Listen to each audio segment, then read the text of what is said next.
Smart 24, driving business.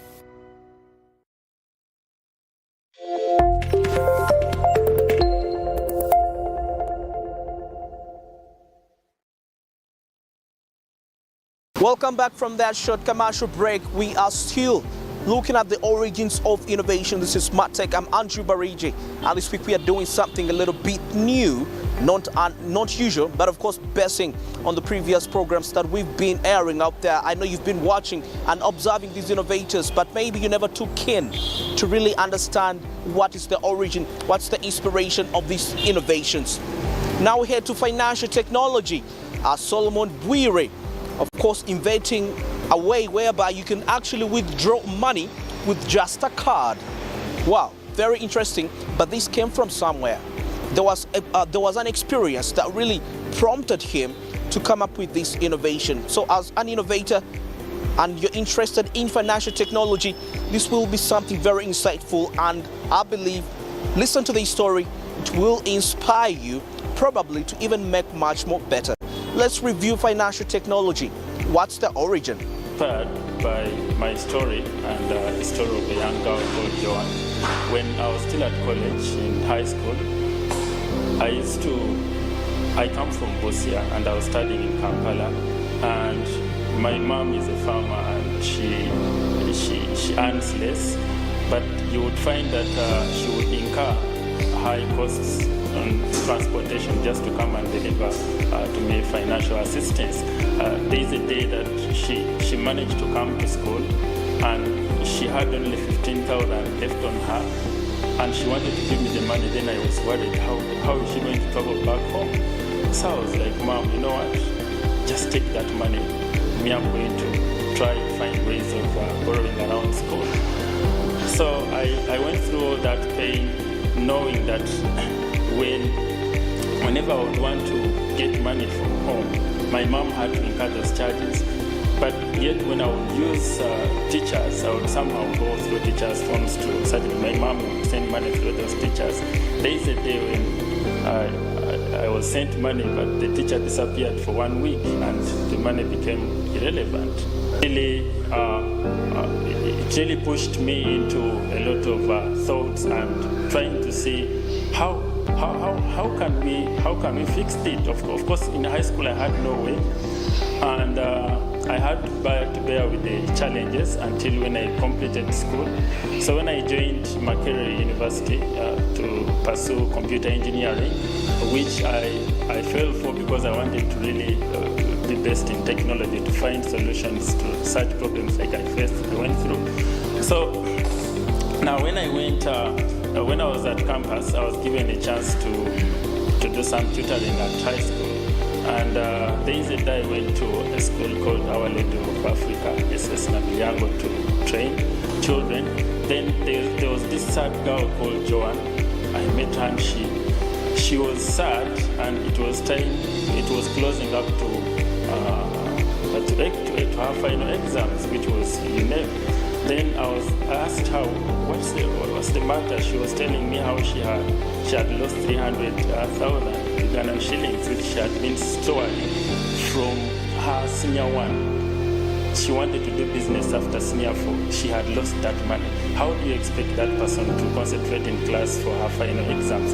So that pain, that sad moment really pushed me to doing something. So we started wondering, how many more Joans are out there struggling with such challenges? And because she told me, even when she tried to ask for assistance from home, when the assistance was sent, the same thing which happened to me earlier, even the teacher was not around school for 3 days, yet she needed, girls always need resources like tampons, like pads, which are so crucial to them, but they need to be there when the child needs them. So we said we have to end this, and that's when we started ideating to find solutions.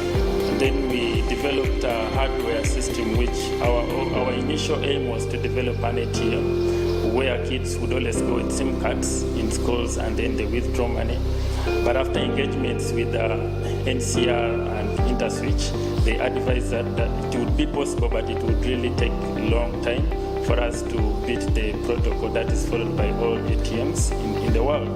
So now iteration kept on happening, and we came up with a simpler solution of enabling kids just use key holders to access money, and also enable the parents to sit at the comfort of their homes and deliver mobile money to their children. So the magic happens in this way. These cards have QR codes that are used to identify the child's account on our system. So they have an account number which is required by the parent to send money. So it's a replica of mobile money in that you will use a mobile phone to send money as a parent, and the child will not need the phone to withdraw money or to store their money or to carry out cashless transactions. And we are living in a time when we have been introduced to the new curriculum, the senior ones and senior twos. These kids need project material. You're not going to get project material when you don't have access to the markets outside. But now with our application, the child can order for these resources, especially robotics resources, and then they can be delivered to school, and the kid can develop their projects because they are always required to develop these projects. That's financial technology for you right there. And now we are still looking at innovations, the origins of innovations, and this time around we are getting into the world of engineering, as we are going to examine the electrical engineering device that helps, of course, the students that are learning electronic engineering at universities, and also the electric engineers who are already practicing it, to be in position to measure electricity, and also they will be in position to, of course, save those results for future review. Let's take a look at what really motivated this innovation, and of course we shall be returning to wrap up the show. Time came this period when I'm actually sick, and I did not have enough money to actually offset my medical bill. And it was so interesting that when I walked to my next small clinic, next door small clinic, the doctor was able to give me treatment with the view that I'll be able to pay when I actually get better. So among many other people, I considered myself to be lucky.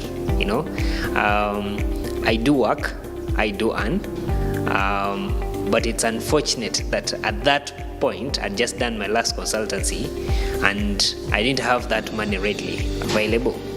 So it meant that either the sickness had to wait for me to get the money, but I consider myself being lucky at the moment that the doctor did really give me this treatment. After I recovered, I decided to take it as a responsibility to be able to close this gap. And when I did a bit of research, I found out that so many people were going through this same challenge on a day-to-day basis. So I looked at how I could be able to tackle this challenge, because then people are not buying insurance. The former insurance, the subscription is actually very low. When you look at the penetration, it's right under 1%, more so for healthcare. And so for me, it was the objective of how do we help majority of the Ugandans who are actually struggling when it comes to healthcare financing, to also have that hope again that they can, whenever they are sick, they don't have to worry again. They can just walk to the healthcare center and be able to receive treatment. PESA is an innovation that enables people to be able to save from as low as 1,000 shillings on a daily, weekly, and monthly basis.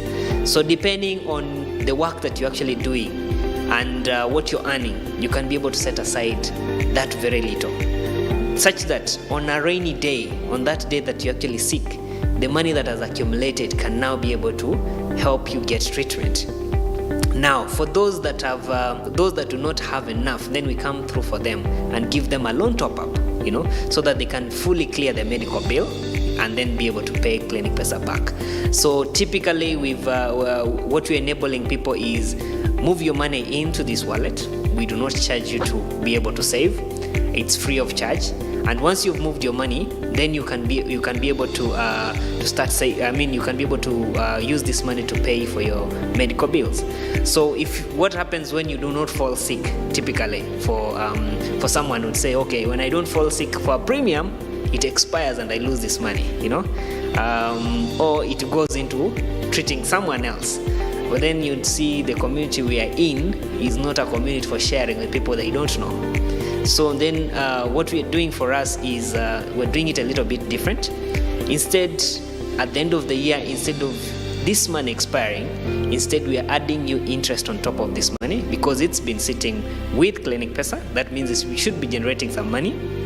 And we give you an interest of up to 5% of the money that you've actually saved up.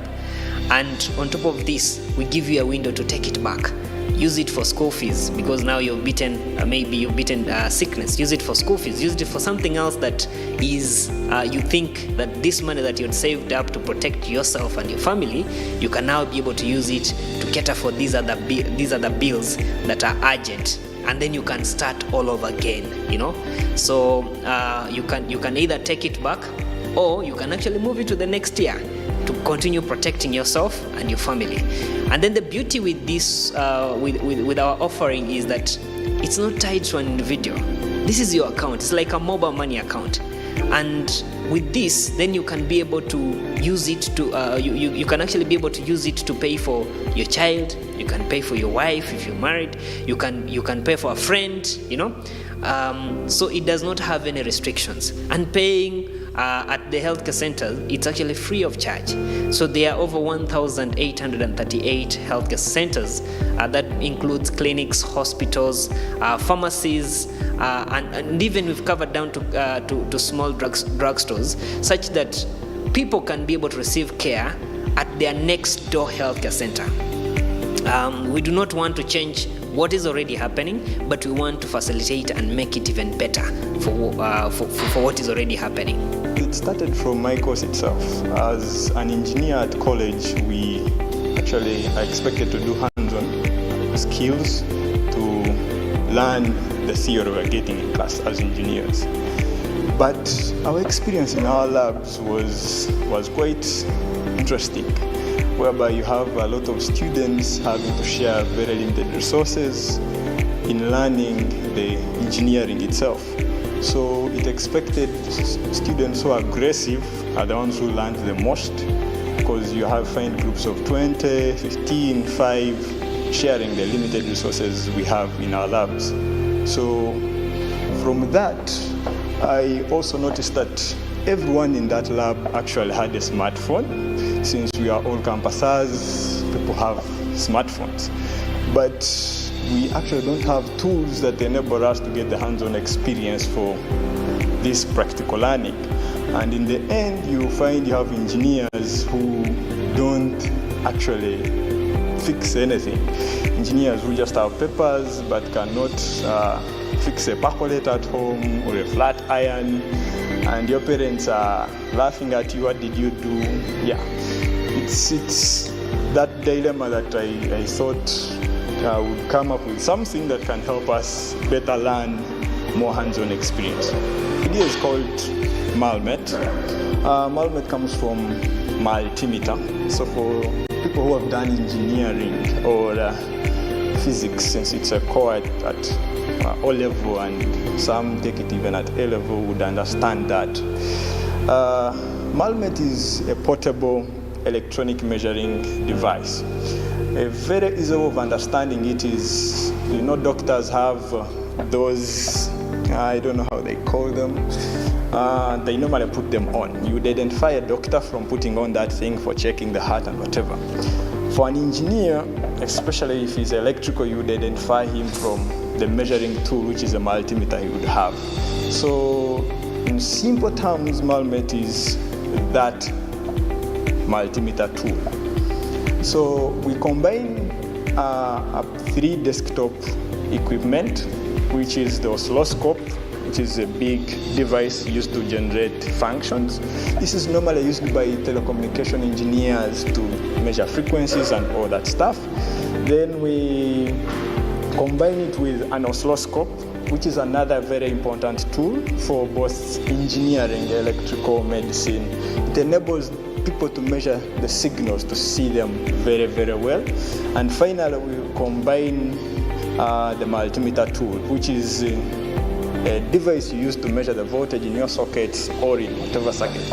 We combine all those into one small device that uses a mobile phone for students and other practitioners to be able to access those tools cheaply and portably at their comforts of their homes or dorm room or even the class session itself. Where you can make money and pay your bills and all that.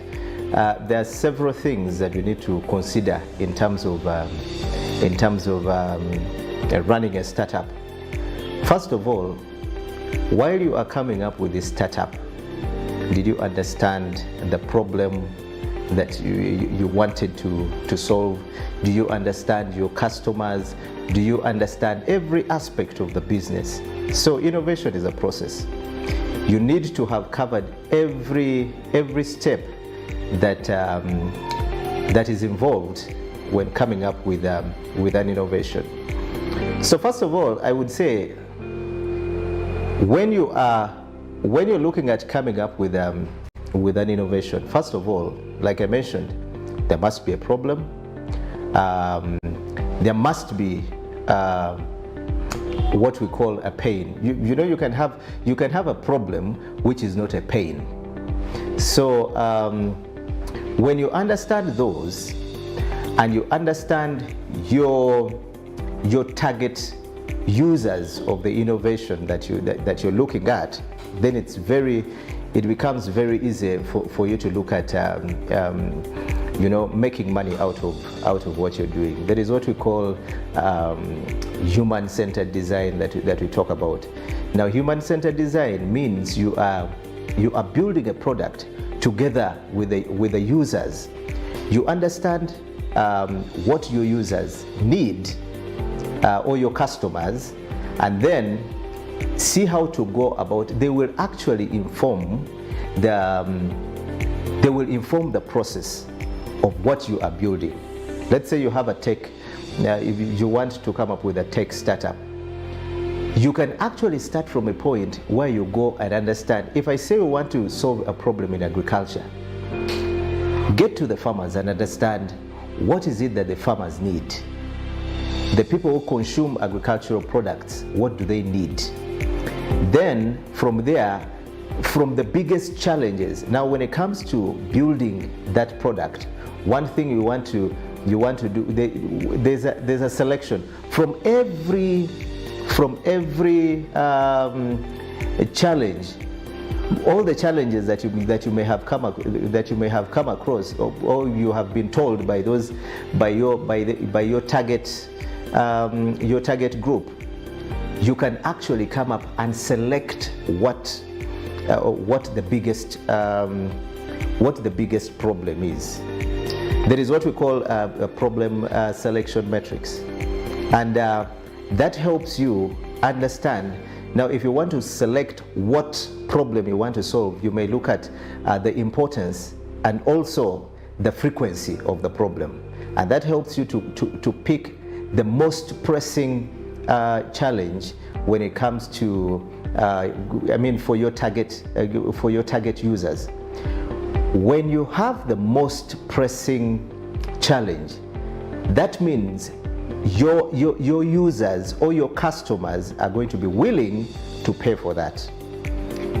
Now, when you have a problem, then you can now begin looking at solutions. When you come up with solutions, what you want to pay attention to is you want to pay attention to, first of all, the uniqueness of this solution that you want to offer, and then the other aspect is the value. The moment you have that, the moment you have a unique solution and valuable to these customers, they're definitely willing to pay for it. So when you come up as a startup, now Of course, you want to begin, understanding the market, and also that will inform things like, the pricing and all that. You will be good to go. So, for a period of time, you will start making money, and definitely along the way you will break even. But one thing that we also need to know is that while we are doing all this, we also need to do validation.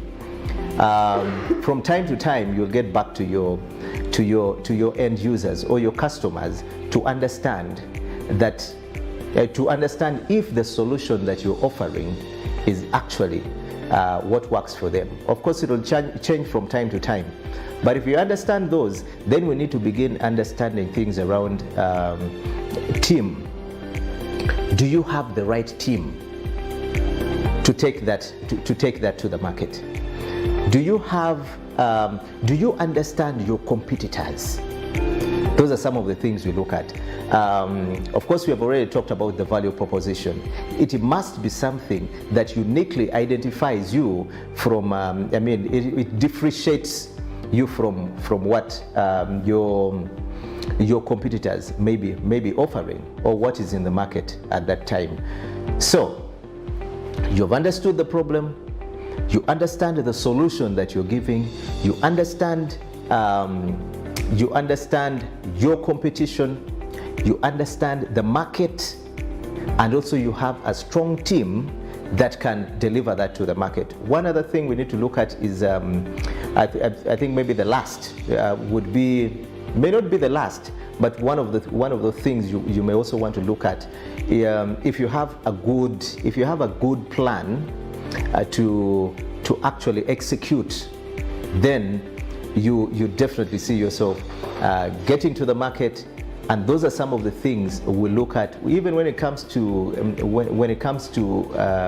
judging and all that. We look at all those aspects. Can the team that you have, is it strong enough? Is your team strong enough to take this to the market? If you rely a lot on things to do with marketing, then you need to have a strong marketing team. All those aspects. Developers, if you need developers on your team, can they execute? So understanding all those, then the other thing we also now look at is maybe now this could be external. Your partners. Yes, some of them may be, it could even be internal, but your partners, do you have the right partners to help you push this and get you to, making money, what you're calling commercialization? Necessity is the mother of invention, but it is also the mother of innovation. Needs always set us thinking. Innovation is based upon bright ideas. The human mind thinks of new things that can better fulfill an existing need. In this process, filling these needs in new ways and by devising new products and mechanisms, innovations can arise as a result of people's changes in perception. And that's what we had for you for this week's edition of Smart Tech. And of course, I'm Andrew Barija, your host. And of course, the most important thing, don't forget to catch us on our social media handles. That's Twitter at Smart24TV, our Facebook Smart24TV, YouTube Smart24TV Live, and you will be in position to catch us at whatever part of the globe that you will be at. And also, channel 394 on GoTV, channel 372 DSTV, as we shall be bringing you the business reports, international and locally, availing them to you at your sitting room. Nice weekend. Till next week. Goodbye.